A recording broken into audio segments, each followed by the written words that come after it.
Hi, I'm Rebecca. And I'm Jordan. And we are going to teach you how you can use a thinking map in the classroom. What we did was we took our thematic unit, which is over animals in Texas, and figured out what a thinking map would best fit our lesson, and we incorporated it into our English language arts lesson. The map that we ended up choosing was the double bubble map, as you can see behind us. We chose it because we thought it would be a good way of using a visual practice of comparing and contrasting two different subjects. In our case, we're using two different animals. As you can see, it's armadillo and longhorn, but we'll go over that later.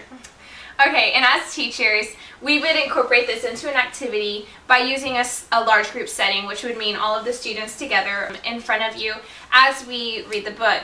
And another reason we really like this thinking map is because it incorporates different learning styles, because you don't only have the visual component like what Jordan mentioned, but you also have the auditory where you listen to the teacher read the book, and you have the kinesthetic because part of our activity is having the students is involving the students in completing the thinking map. To begin our activity, we would first build a background knowledge of the students, and that would mean not only going over some of the things that we've learned about so far in the thematic unit, but also talking about the other times throughout our time in the classroom where we've used double bubble maps.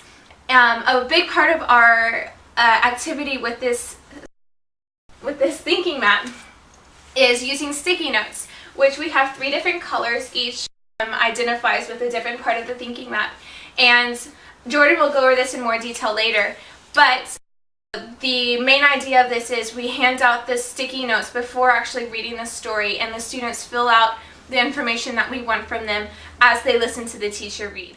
Texas plants and animals. The longhorn. Texas chose the longhorn as its state large mammal. The longhorn cattle in the state today descended from cattle that escaped from early Spanish herds. They mixed with English cattle brought to Texas in the 1820s. Longhorns, which are not as fat as English cattle, had fewer diseases and thrived on poor quality grass. Armadillo. The armadillo is the official Texas state small mammal.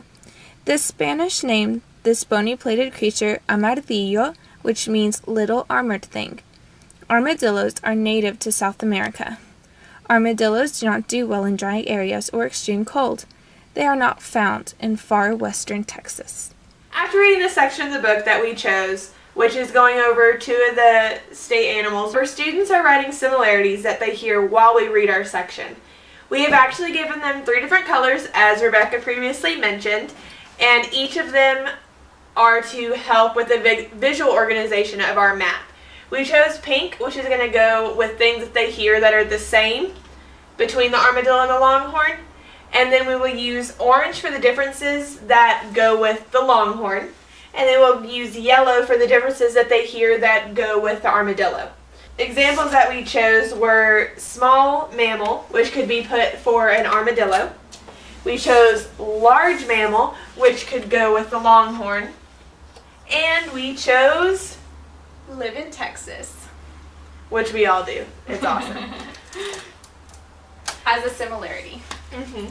The students will get the opportunity to share what they write and place it on the board, as we just did. We felt like this would be a really good way to incorporate them getting to move and do this as a huge group activity.